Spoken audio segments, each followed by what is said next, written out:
Sometimes people, especially when they're going over to this lifestyle and they start to have to add in different spices and herbs, and they well, first of all, sometimes they'll find a recipe and say, "Well, I don't have that particular spice or herb," so they have to go out and get it. Or sometimes they'll dig into their spices and they'll find it, and they won't even remember how old it is, and they might worry, is it going to go rancid? Is it bad? So if we have something that's older, should we be concerned about food safety, or is it just a flavor profile? So spices don't go bad. They're not going to kill you. Remember what Douglas MacArthur said about old soldiers. Same thing with old spices. They never die. They just fade away. The minute that you mill them, the clock begins ticking because the aromatics and the flavors are all held in the essential oils in the product. Once you mill it, those essential oils begin to volatilize, which is where we get the wonderful aromatics of spices. But it also means that you're losing that flavor in the aromatic. So you do want to get them as fresh as you can. And there's a couple of things that people should be aware of. Common grocery store spices, and this is an estimate made by the American Spice Trade Association. It takes about a year after the spice has been milled before it even gets put on the shelf in the grocery store. Our whole reason to exist when we created this company was to be able to get product out much, much faster. So when I'm milling spices, I'm milling in quantities that I expect will sell out of within 30 days. And when people ask about, how long will this last, I try to turn the question around and say, it's not about how long can you hold on to it. You should buy product that you think you'll use within a year. And the focus should be not on storing spices like we store books on a shelf, but using the spices and creating the story and the adventures in your cooking. So speaking of storing spices, oftentimes people put like near their stovetop where it meets the back wall of their kitchen. Sometimes they'll store them on top of there or in a cabinet that's close to the stove because a lot of the times they're using the spices while they're cooking. Is there a certain place or way or temperature that we should think about as far as storing? Yeah. Well, so in terms of storing, the three things that really attack spices the most, the first and most important is oxygen. So you want to make sure that you have your spices sealed as tightly as possible. We actually, our spices come in these jars. It's a very heavy glass jar, has a steel lid, so if you drop it, it's not going to break. And it has a plastisol seal on the top of the jar, non-BPA plastisol seal, so that you get a complete oxygen seal on the top of the lid. A lot of times we have people that say, well, why don't you put one of those shaker tops on? We really want the shaker top. The problem with the shaker top is you don't get that same seal, and then you'll get some oxygen leakage and your spices won't be able to stay as fresh. So oxygen, number one. Number two, it's temperature. And the temperature that we track here is if the spices themselves get up to 85 degrees, then you're really volatilizing the essential oils very rapidly, and you're going to start to lose aromatics. So the best thing to do is to store the spices in a place that's cool, not cold. A lot of people ask if it's okay to put their spices in the freezer. That's generally not a good idea. The reason why is that those essential oils, they reside in the same place where residual moisture is in the spices. And that residual moisture, if it freezes, you're actually sucking moisture away from the essential oils, and you're going to be drying out your spices, and you're going to be losing flavor by freezing them. There's nothing really bad about a refrigerator other than that anytime you put something in the refrigerator, there's always the possibility that it would freeze. So what we say is store your spices in a place that is cool, that is dry, and that is dark. And unfortunately, I know that it's nice to be able to grab spices and shake them while you're cooking.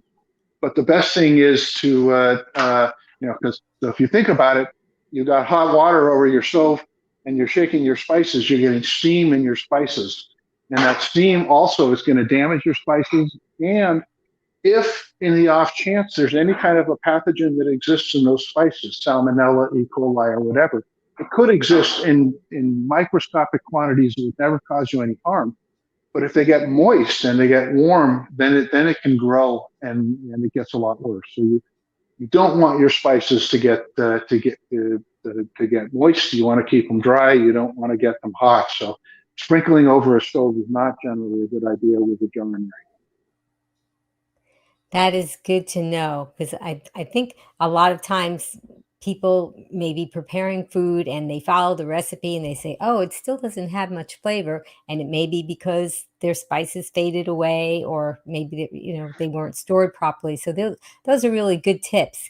Now, speaking of when you're cooking, do you think that for most recipes, it's ideal to put the spices and herbs in before the product is cooked, while it's cooking, or like toward the end? So for me, I do all three. You know, there's some spices that you want the flavor to kind of infuse throughout the entire dish. And, what I'm going to be doing today, we'll be doing some of that. I am a big fan of putting my herbs in when I'm sauteing. So you begin by sauteing your onions and whatever else. I like to put the herbs in with that because then you get the onions and the core liquor that you're going to be building into a sauce infused with the flavor of the herbs. When I'm dealing with spices that are highly aromatic, like a curry, like a cardamom or coriander, a lot of times I'll try to save that towards farther towards the end so that you can retain as much of the aromatic as possible. It's once you begin cooking, it's a lifelong education you're undertaking on how different foodstuffs work, and they all work a little bit differently. For example, saffron. Saffron won't do anything in your cooking unless it's connected to a liquid. Once it hits a liquid, it ignites. So saffron, you want to put it in the water and let it boil and let it cook. But other products you really just want to sprinkle them on at the very end so that the aromatic will waft out. Oh, I didn't know that about saffron. Very good tip. So, are there any spices or herbs that we should probably use a little more sparingly just because they're potent in taste or for whatever reason you think? So there are spices, and usually it's a spice, not an herb, that you have to be careful. And this is just from a flavor standpoint. You had mentioned the difference between spices and herbs, and if you're starting out cooking with spices, if you begin by cooking with herbs, you're in a pretty good place because generally, if you cannot really over season the dish with herbs, a lot of herbs, you'll get more of an herby flavor. But with many of the spices, like say, cloves can just completely overpower a dish and ruin it if you put too much in. Or cardamom, my very favorite flavor in the entire world. If you put too much cardamom in, it starts to taste like Lysol. Again, it's understanding the different products and which ones are safe and which ones you want to be sparing of. But in general, if you're just starting out, start with the herbs because it's hard to go wrong. I can really only think of one herb to be careful with, and that's thyme. Thyme is one of those ones where you can use too much because it has, it's a very light, kind of a floral tone. But when you put too much in, it becomes really, really rich, dark, umami, earthy flavor. But any other herb, basil, parsley, oregano, go for it. Okay, well, that's great. So here's a question, and I think that you're probably the godfather of spices. So maybe, I don't know, I'm going to ask you this question.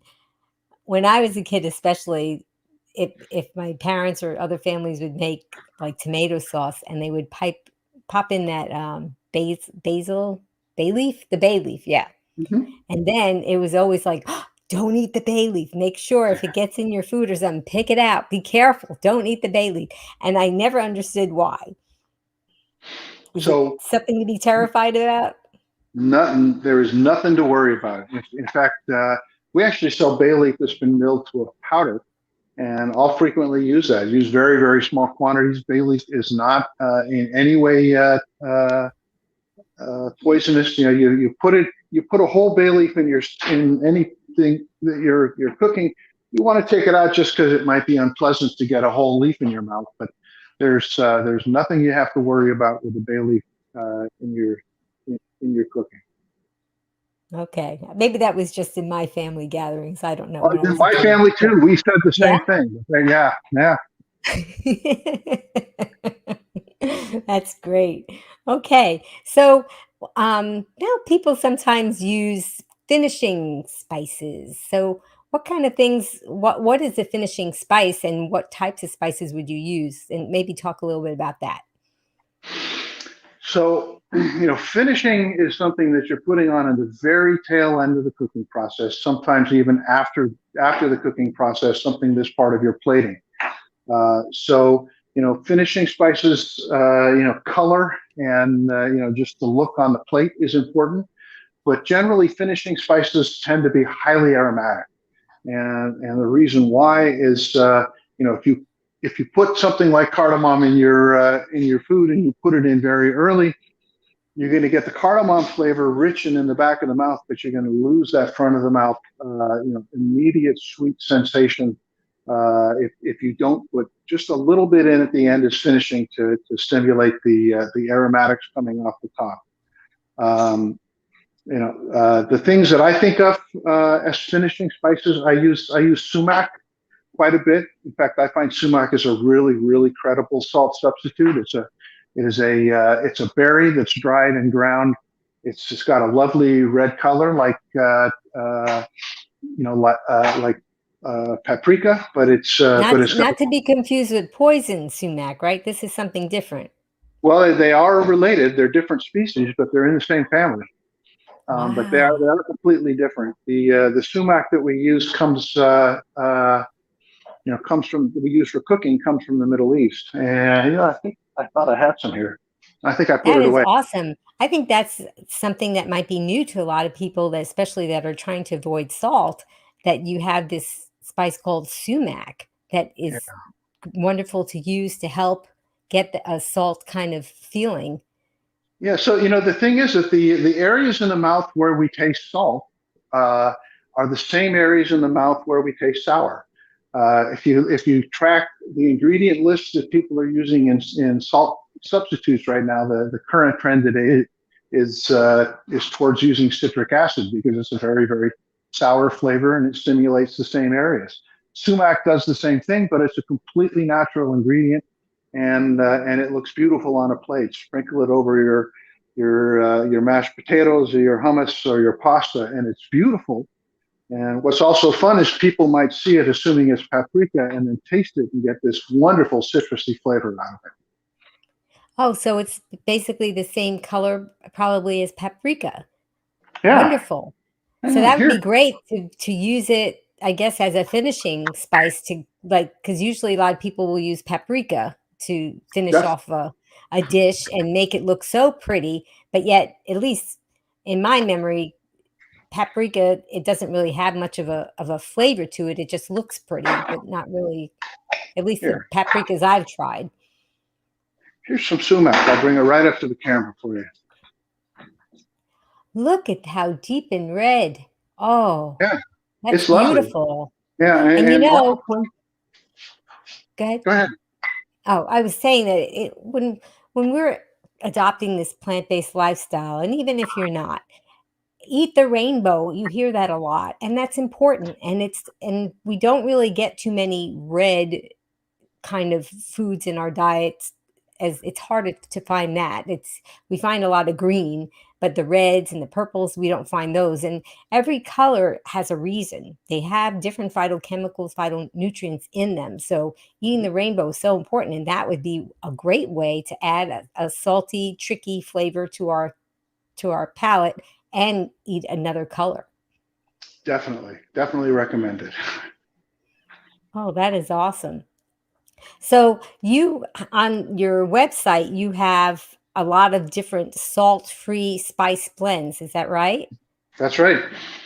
If you go to if you're on our website and you go up to the search bar, just search for capital S, capital O, capital S, and then a space, and then free, and that will bring you to a landing page on our website that extracts all of our blends that are salt free. Nothing in none of our product has added oil. Very few of our blends have any added sugar. But on that landing page, everything we have there is absolutely SOS free, and you can feel safe.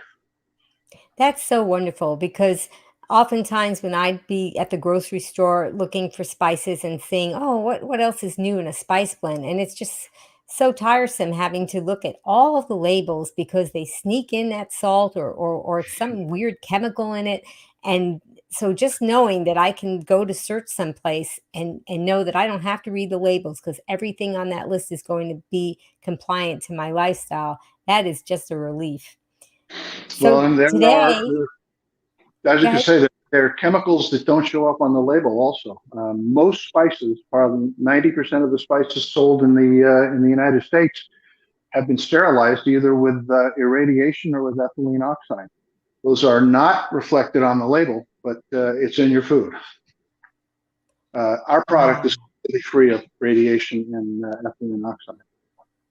That's a big deal because they're not required to reveal that. So and but you are telling us that these are things that we should be looking for, and that's a really nice thing to know that we don't have to that's another thing that we don't have to worry about and that you have some clean food for us.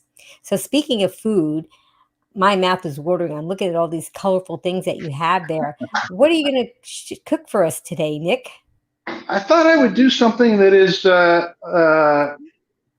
striking when it's finished, but simple in its conception. And I'd like to think about cooking. Cooking a lot of times is going on an adventure and taking us somewhere different. So we're going to do some stuffed bell peppers that we're going to do in a Basque style. I'm going to use a Basque seasoning, and we're going to stuff it with two different layers. The bottom layer will be a pilaf, and then the top layer is going to be a piperade, which is both our traditional flavors used in the Basque countryside. That's wonderful. I want to let our audience know that we will have a link in the show notes to the recipe for everything that you're going to be making today. So don't worry, you can just sit back and watch, and you don't have to take down crazy notes. You can just watch this wonderful presentation. Okay, Nick, let's go. That's rock and roll. So, full disclosure, I have the peppers already in the oven, and I'm going to pull them out in just a little while. So that at the end you can see what they look like prepared, and we don't have to sit and wait for them to cook. Also, the pilaf is something that I prepared in advance, but that's kind of the way I cook. A lot of times, even if we're doing something like a stuffed pepper, we'll open the refrigerator and see what's in there. And I'm sure, like a lot of you, will frequently have some leftover rice, which is a good thing that you can begin to make a pilaf out of, or something that you can build out. So it's the way we cook. I'm going to be leaning on two main spice blends today. The first one is our bada bing bouillon, and this is it's a broth powder. It is, if you in it, it is. There's nothing in this except dried milled vegetables. There's no salt. There's no chemicals of any kind, and the focus is on a kind of a flavor enhancer, not a hard flavor in itself, so that it goes well with everything. That's great. And it's also vegan, right? Because a lot of times we try to find bouillon and they have some kind of animal product in it, but yours doesn't. Totally vegan, totally salt-free. It's porcini mushroom, it's sun-dried tomato, it's carrots, it's onions, little garlic. That's basically it. Some bell pepper. And since we created this last year, I found it's really changed the way I cook, and I use it. When I start cooking, the first thing that I'll do is just make a little bit of bouillon, because a lot of times you have to add a liquid to what you're doing for different reasons, and when you can add a liquid that has a very, very rich umami flavor to it like that, it adds so much to your final cooking. That's great. Um, A lot of us think about we start off with some kind of a vegetable broth and we're trying to make it at home or we're trying to find a salt-free vegan version and we don't have to worry about it having to put the rest of it in the refrigerator. We can just kind of make it as we go with your blend. it is a lot easier. I used to make all my own broth, and I really don't anymore. Not very much. The other blend we're going to talk about is our Basque blend, and this is called. It's a word you're probably all familiar with, chimichurri. Now I'll throw out a couple of other words. Chimichurri, curry, masala. They're all words we use all the time. We all think we know what they mean, but in their root language, they all mean the same thing, and that means it's just a blend. The word chimichurri people think of as a fresh herb like a pesto sauce with vinegar that's usually put on meats after they're prepared in South America. But the word chimichurri is a Basque word that means a blend of nothing in particular. But the chimichurri that comes from the region of southern France, northern Spain, which is the Pyrenees mountain where the Basque people come from, it actually is in its inception a blend of dried herbs, and it's driven up by basil and parsley, some onions, some garlic, and it has some mild flavored chilies in it. Typically, it would have like a piment d'Espelette, which is a very specific pepper from the Basque region. Right now, since the virus, we haven't been able to carry piment d'Espelette because we get our piment d'Espelette, we fly to the Espelette region and we buy it ourselves and bring it back. We haven't been able to do that. So, but we do use a New Mexico chili that we mill down to a granular form, so you can see little flakes of it in there. And that's the Basque blend, and it gives it that intrinsic flavor that we look for and think of as Basque cooking. And so, what is Basque cooking? Well, the Basque people are primarily farmers and they're sheep herders, and in their cooking, they're going from campsite to campsite. So usually, what they have are things that they can carry that preserve well and that don't weigh a lot. So dried herbs. Basque cooking typically will involve vinegars, because vinegars you can carry without refrigeration, carry it just in a flask, whatever. They use what they have natively, and you'll find some fresh vegetables, and you'll find a lot of use of these low heat chilies, which would be around because that's what they use to make the pimentons of the Spanish region and the piment d'Espelette in France. So if we'll get started, I'm going to talk about the pilaf, and I'll show you what it is because I pre-made it.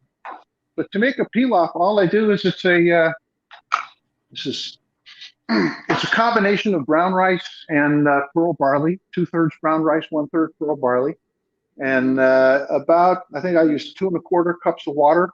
I just put it in my rice cooker. You could also do it in a pressure cooker for 15 minutes. And I like to season them while they're cooking. When you see the recipe, I have specific spices to go in, and I'll go through those. But the spices that I'm putting in is basically to create a Spanish blend that's called Saffron. Saffron is kind of a base spice of this Spanish highlands. I'm not featuring our Saffron because our Saffron has salt in it. And so by following our recipe, you can create a Saffron that is essentially salt-free. And we're going to have a link to that in the show notes with the recipe. Also, stay tuned because Nick is giving us a really great free offer, but we're going to tell you about it at the end. So stay tuned for that too. But we'll have links to all the spices and then the recipe too. Go ahead. So the seasoning that goes in the pilaf It includes achiote seed. Achiote is from Central America, actually from the Yucatan. In a real traditional Spanish world, they probably would use that. Let me just turn this off. They probably would use saffron, but let's just keep the cost down and not get ahead of ourselves. There's some ground coriander seed, some oregano, some onion, and some garlic. Those are the basic flavors that are going into the pilaf. I put those in when I cook it with the water so that it becomes completely infused throughout. And then, I like to have in a pilaf, you want to have some variation. So I also, after it was cooked, I just sautéed oil free, one medium-sized red onion, and we put that in, and we put 2/3 of a cup of golden raisins, just for a little bit of sweetness. So that's the pilaf, and that's going to be one of the layers. Pilaf, you have a recipe, you don't have to follow it too carefully. You can put anything in it you want. You can put pumpkin seeds in, put pecans or walnuts or any kind of nuts or anything that you want to have in there. Feel free to be creative and have some fun. So I think let's just jump ahead and get this started. I'm going to stuff green bell peppers. You can use green or red, but the piperade is going to be made with red bell peppers, and I like to have the variation. So we're going to just cut the tops off of these, and then when necessary, if it won't stand up straight, and that one's fine, we'll shave the bottoms just a little bit. When you shave the bottoms off of these things, you don't want to take so much off that you'll have big holes in the bottom, because as it cooks inside the bell pepper, you want to retain the liquid and have kind of a sauce falling down to the bottom of the bell pepper. Full disclosure, I actually selected these peppers to find ones that would stand up, so I don't think you're going to see me doing that. You kind of go in the store and people are watching you while you go, okay. There we go. There's a challenge pepper. That one's going to need a little bit of help. Okay, we're just going to trim a little. Well, we needed a demo. There we go. All right. Let's just grab a spoon.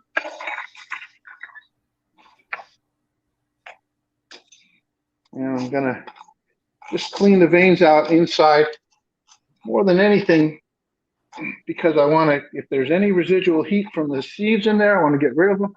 I also want to create a nice big well for us to put the product in.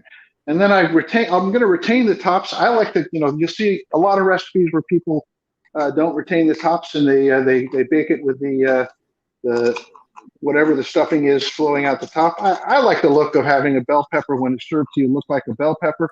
And I think that putting the tops back on in the oven helps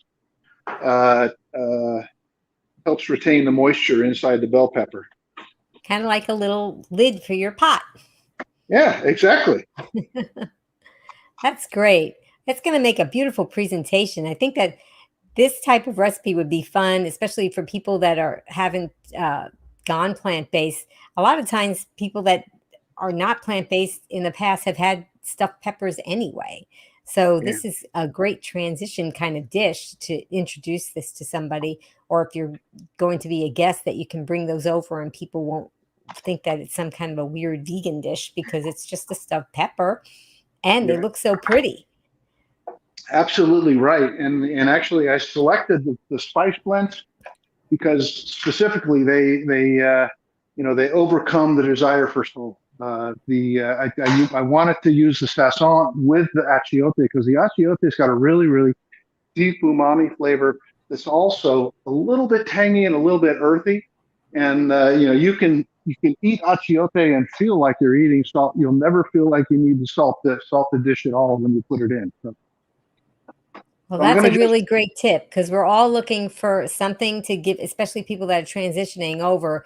and trying to give up salt. We're looking for something that doesn't have funny chemicals in it, but that's going to help us with that salty flavor. So we'll have a link to that in the show notes so that if they want to check it out on your website, they can find it. Okay. And maybe even take advantage of the special offer. All right.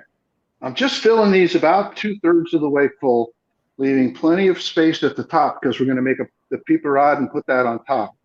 So, this is the rice, even though it's highly seasoned and has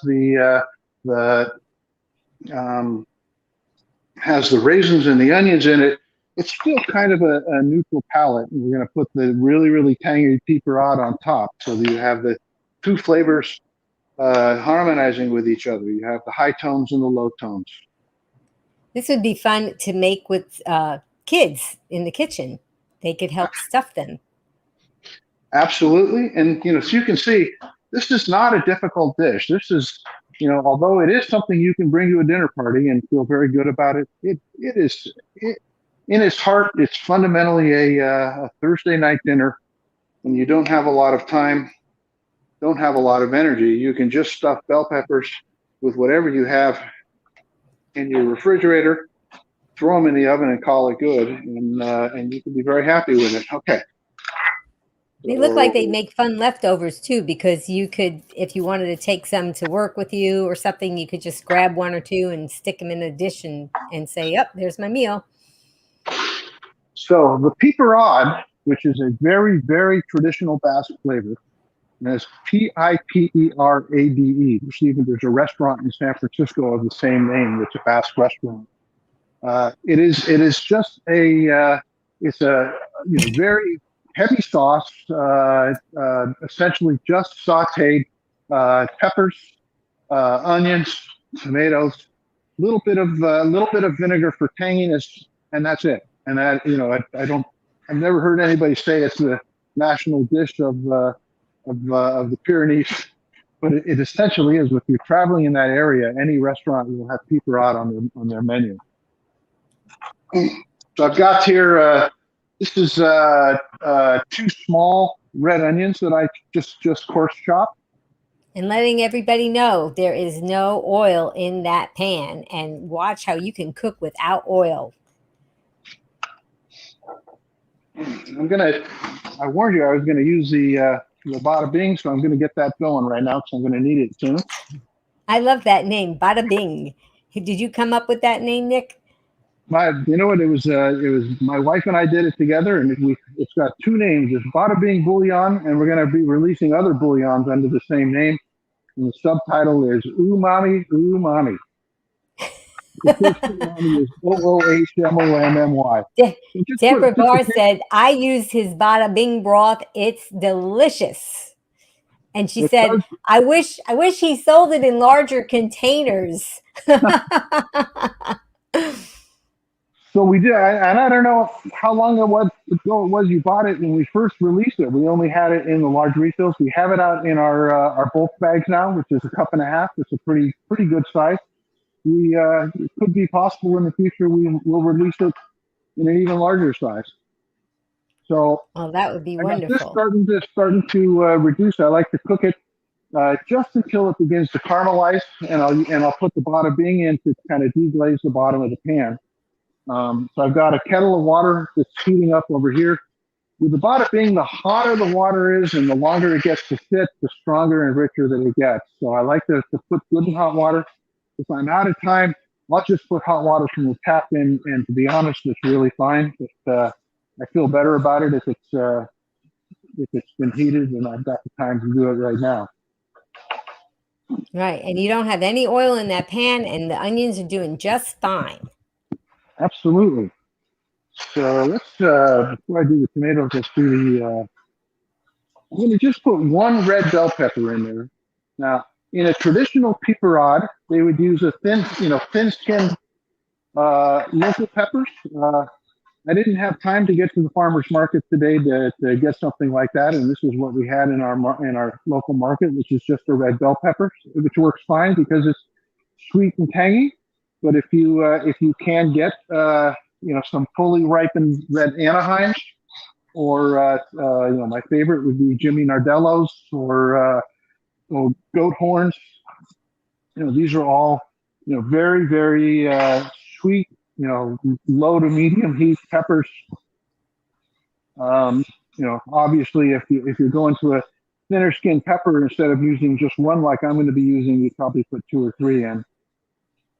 And you can see I'm That's just. great because the recipe is flexible. So if you don't like this particular thing, you don't have to put it in. You just put something else in. So, I'll, and I'd I'll, like the I'll tip take about the hot water. I'll take that a step further, and every recipe is flexible.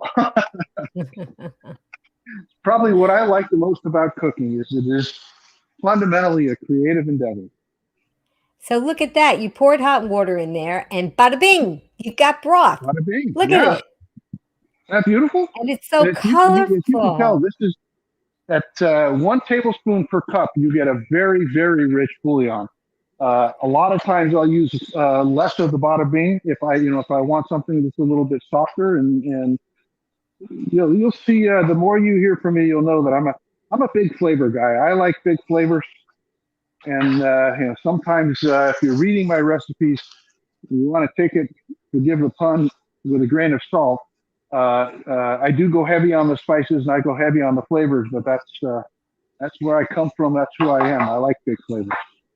Right. And all these spices, they have different phytochemicals, phytonutrients in them that are health promoting. And so the more that you add to your dishes, and this is the way that you eat the rainbow, this is the way that you promote good health, is not just by, of course, adopting this plant-based lifestyle, but use those spices because some people, all they just use is some garlic powder, maybe some oregano, and they're not familiar with these so many different spices that are available out there, and they each have their own little unique taste.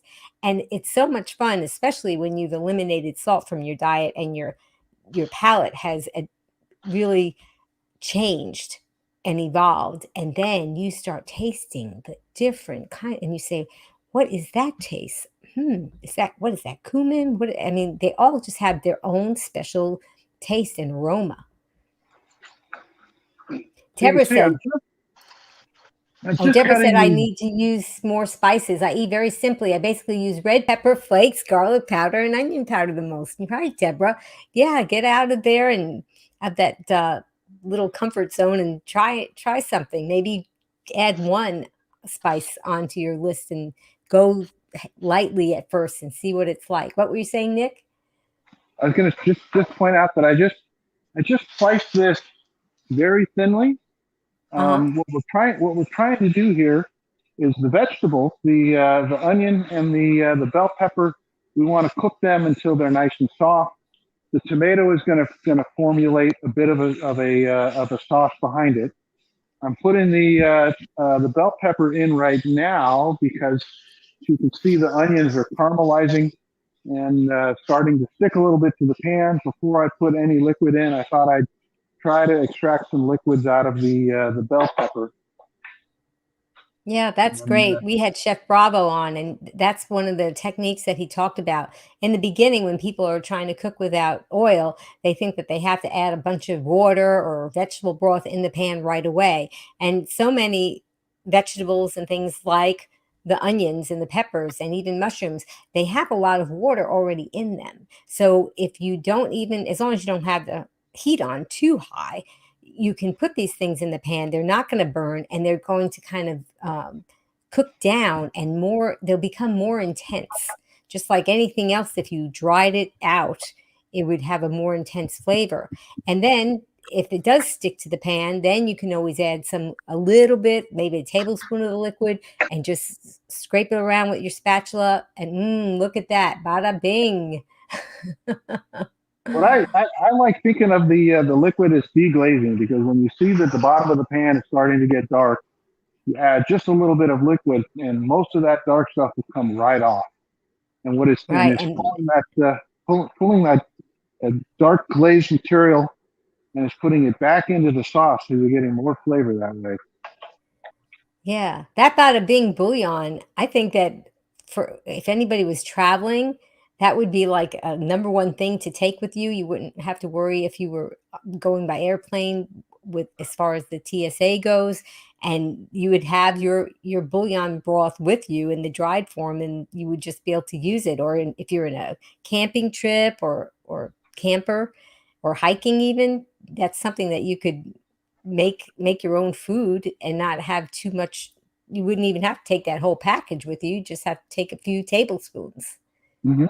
I've had some chefs tell me that they're using the bada bing now as if it were a spice itself, and just sprinkling it on top of vegetables and then roasting them, and it gives it, it kind of develops the sauce as it draws from the liquids off the vegetables. Well, that's a great idea. I love to roast vegetables. Usually I'll use some kind of a balsamic vinegar, but that's a really wonderful idea. A lot of people worry, oh, what do I do when my vegetables are looking like they're going bad? And I usually say to them, most of them, you can just cut them up and put them in a roasting pan with some parchment paper or something like a silpat. And then you could either put some vinegar on top, or here's a new tip, bada bing. Just sprinkle Bada that bing. on, pop it in the oven and roast it, and now those vegetables that you were worried that they were going to go bad, now you just rescued them and gave them flavor, and then you could always divide them up and freeze them if you didn't want to eat them all at once. But I tell you, when I make roasted vegetables, I want to eat the whole thing because they are really good. Next time, try sumac on the roasted vegetables. That's Sumac. another winner. You like putting your vinegars on, but with the sumac, you still get that sour flavor, but you're not Mhm. adding any liquids. You're not adding any sugar. Excellent. Kathy Cook said, I'm okay, so she's allergic to poison ivy. So she's worried about the sumac because she's worried if it is in that same family. Do you know anything about that? I would ask your doctor, and the reason Okay. why is because the irritation that we get from poison sumac, in my reading, I've actually heard it described as an allergic reaction. And for that reason, if she is deeply allergic to that, check and make sure. But it is, as I said, a different species, and usually, uh, well, not always. Usually, allergens will not cross the lines of species. I mean, I know that some people, for example, will have broad allergens, allergic reactions to categories like um, legumes. A lot of people have that. So at this point, it's starting to dry out a little bit, and we're probably going to put a little more bada bing in. But before we do that, I'm going to put the vinegar in. You would ask me about when you put spices in, and in this case, I like to put the vinegar in towards the end, because that way, the longer the vinegar cooks, you lose more and more of the tangy flavor, and I want that tanginess. I want the tanginess on top of the neutral palate of the rice, and I want it to soak down in. Um, the quality of your vinegar also matters. This is kind of just my go-to red wine vinegar. It's there's nothing special there. This one is a varietal. It's a Cabernet, and it retains some of the sweetness of the variety. Now I'm just going to put 3 tablespoons of the vinegar in. If you put too much in, it will really overpower the whole dish. You're just going for a little bit of tartness and a little bit of sweetness that's coming out of the vinegar. I was actually, I think I did 3 because I think the recipe we wrote says 3. At that point, I was running in my mind, maybe I really want to do 2. Well, you We're can getting start way with over. 2 and then taste it. That's what I love about this lifestyle, because you're not cooking anything that's going to have any kind of contamination issue if it's not fully cooked and you want to taste it. So anytime during the cooking, you can just take a little tasting spoon and see, do I need more of this, or whatever you want to do. And oh, look at the beautiful colors. Oh, I bet it just What smells so awesome in that kitchen right now. yeah, actually, my wife just came back to show me she's getting hungry by the smell. What I'm looking for in the future rod is what I'm getting right now. You can see that those red peppers, they're completely soft, and they're drooping almost like a noodle. So at this point, I'm going to probably call that. Usually at this point, if I've got a little bit more liquid in, I'll turn the heat up just to reduce the liquid down to a sauce. Right now, I'm worried that I might even want to add a little bit of liquid. So since Oh, that we're looks working out of the delicious. test kitchen, I don't have all of my. I don't have. I forgot this morning to throw a baking dish in. I'm going to just put these in a pie pan for now. It gives me something to set them up in, and show you how we set it up to go in the oven.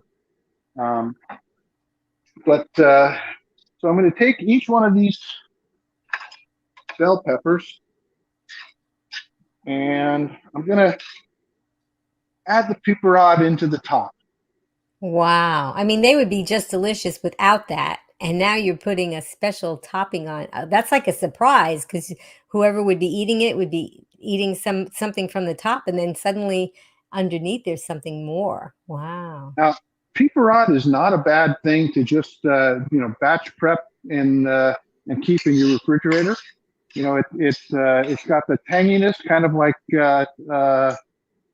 pickled vegetables that we do a lot. I would say that in a Basque family, they probably would pretty typically have piperade made up in their kitchen. I mean, we basically created two dishes. We created a pilaf and we created a piperade, and we're putting them in a bell pepper to make these neat little individual dishes. Yeah. And later on, if you had any left over, you could just eat them deconstructed. Absolutely. These ones are going to go home with our staff today. They all like it when I'm doing cooking demonstrations here because they get to bring food home. That's nice. You're a nice boss. Okay.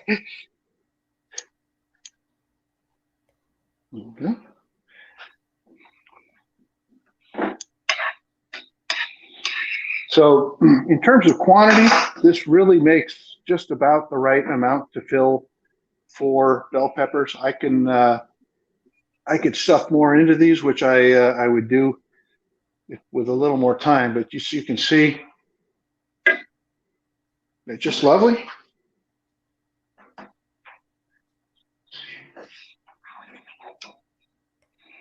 Well, How look they at work. that. And then Oh, the remainder of my bada bing bouillon, we'll just stir it up a little bit more. And I'm just going to pour this over the top of the bell peppers, just to get a little bit more moisture onto them. I think the biggest sin in stuffed bell peppers is if they get dry, particularly if you're using rice, if the rice is allowed to get dry. So just giving them a bath of this bouillon, and you can see it's about 1/4 of an inch deep on the bottom of the pan.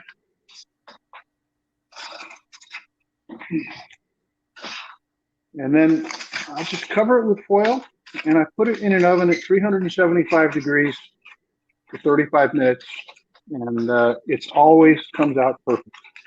You that's don't have to wonderful. I lose. mean, you could have this that you made it up ahead of time, and then when, about a half hour before it was time to eat, you could just take them out of the refrigerator, pop them in the oven at that time, and then you're good to go. That's So going to those be 4 I just delicious. made, those are going to get packaged up, and I'm just going to put them in the freezer. We can pull them out anytime and roast them. But I just Oh, pulled that's these a out of good the oven idea to show too. you what it looks like when complete.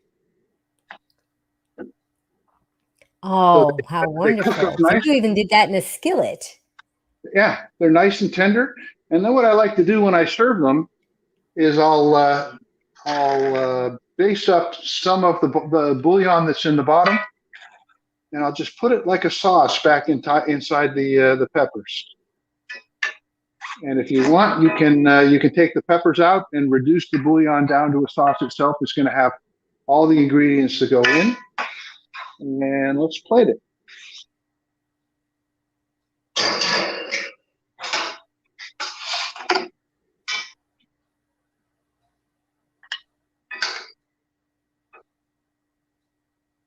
Oops. Slippery little They are devils. full of flavor too, but they're still holding together even though one slipped out, it didn't fall apart or anything, so it's still gonna be good. So that's a good that you did that, so in case somebody was doing that at home, they wouldn't worry if it slipped out, so everything will be all right. And the best thing Well, about look at these this. is it's one of those dishes where you get to eat the bowl.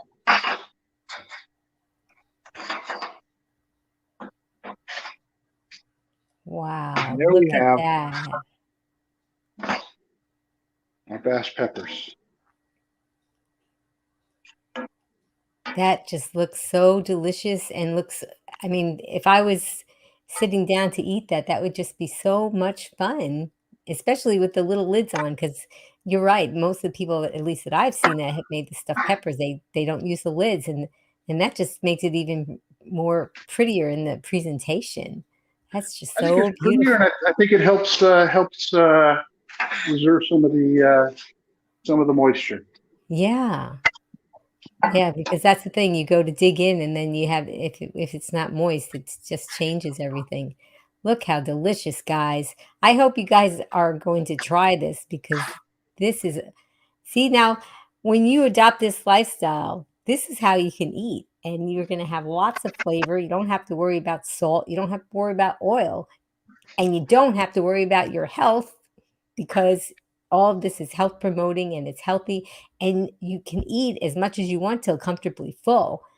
And that's what I like about the lifestyle. Well, it's Wow. all about the food, and we love the food. We love vegetables, and a meal like this, as you said, you're never going to find yourself missing any flavors in it. Yeah. So let's I see think if you we said have any. Go ahead.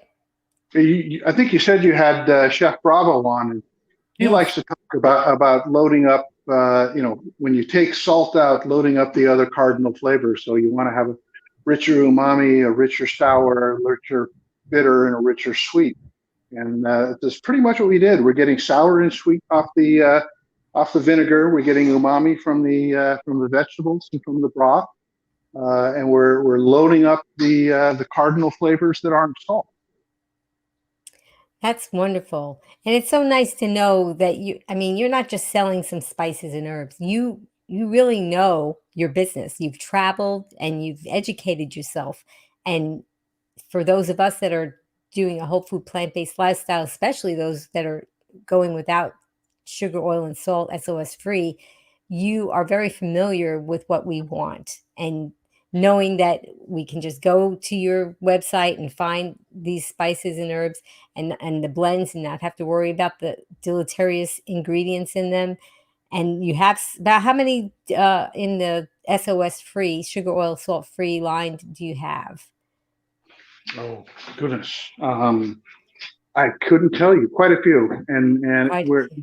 it's growing all the time. We go through various blends we made years before, and we reformulate them to make them salt free. In fact, even for people that aren't completely salt free, most of our regular blends are very low salt. It's just that's a position that I came from when we first started this business. But I'm guessing 40 or 50 blends. I could be off, but that's a rough guess. We're reformulating things all the time, and we have a couple of blends we've been working on that we're going to be releasing soon. We have some new toppers. We currently do a topper that's like a everything bagel, but doesn't have the salt. We call that showstopper topper. But we have a Tuscan topper that's coming out soon, which is going to be garlic and sun-dried tomato and rosemary, and it's just delicious. And I have a bacon seasoning, salt-free bacon seasoning that's going to be coming out very soon. Okay, so but it doesn't have bacon in it, you're saying, but it tastes like it? What is that? It tastes like bacon, and it can be used to make vegan bacon. Wow, that's amazing. Okay, let's see if we have any more questions or comments. Jen wants to know, what are your top must-have kitchen gadgets? Even though you're doing spices, you apparently are very familiar in the kitchen. Most people that are really familiar in the kitchen think that the number 10 would be a ridiculous number because there's so many things. I, I think the most important thing is a good sharp knife. Good set of pans. My kitchen at home is set up a little differently than I am here. I mean, here I use the induction burner. The induction burner is a really nice tool.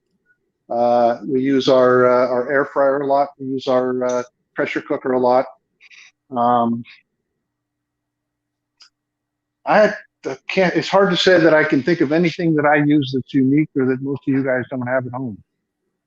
Okay, well, that's great. Okay, let's see if we have another question. Ginger wants to know, do you prefer garlic powder or granulated garlic best? Is there a particular reason for your preference? So I would add to that list. We also do a minced garlic, which is big chunks, and I'll use them for depending on how much garlic flavor you want to come out at a time. If you think about it, the garlic powder when added to a dish is going to infuse and you'll get garlic flavor throughout. And with the garlic granules, you'll get little bits of garlic flavor.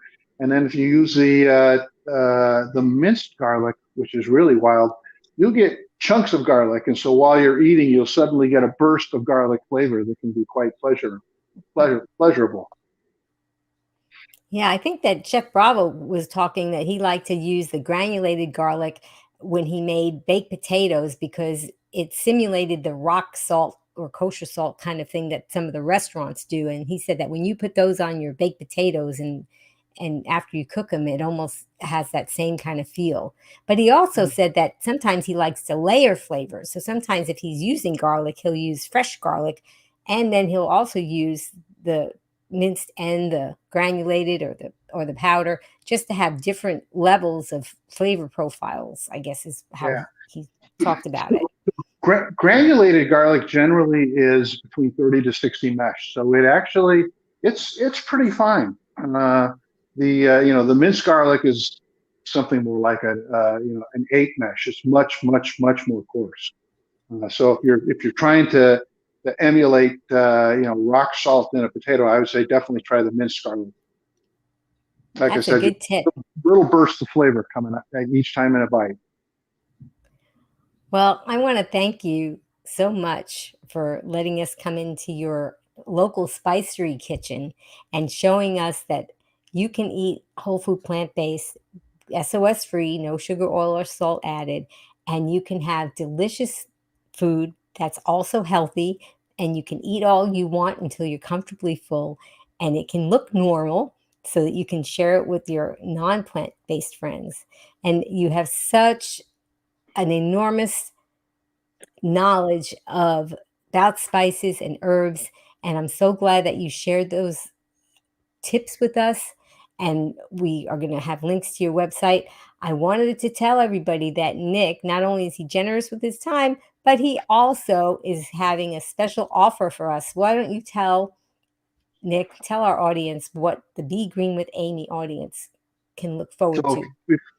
if you place an order from our website, when you're in the checkout phase, you'll see a box that says order comments. And just mention Be Green with Amy in there, and we will send you 2 samples. These are small sample pouches, about a tablespoon each, of SOS-free spices or blends that you can try, and hopefully we'll come up with something that you haven't tried yet. Get to try something new. Oh, that's so nice. So very generous of you, Nick. I want to tell everybody to stay tuned for a special announcement. I also wanted to thank someone who's been in the background, and that is Rebecca from PKA Solves. And she's been engineering this whole broadcast, pulling up the comments, and just being the pilot for me. Hi, Rebecca. Thank you. I also wanted to thank Jess from Jess Has Voice, and she did the countdown and the promos, the voiceovers, when she has a lovely voice. But most of all, I want to thank all of you guys because Nick came because he knew that you would be joining us and watching. And we both want to spread the news of this healthy lifestyle and how you can adopt this lifestyle and live this lifestyle with flavor. So many different flavors. And I hope that you learned a lot about spices today. And if you could please join me with Nick as I sign off with my tagline. And you can even type it in the comments. Are you ready, Nick? I'm ready. Be strong, be well, and be green. Bye, everyone.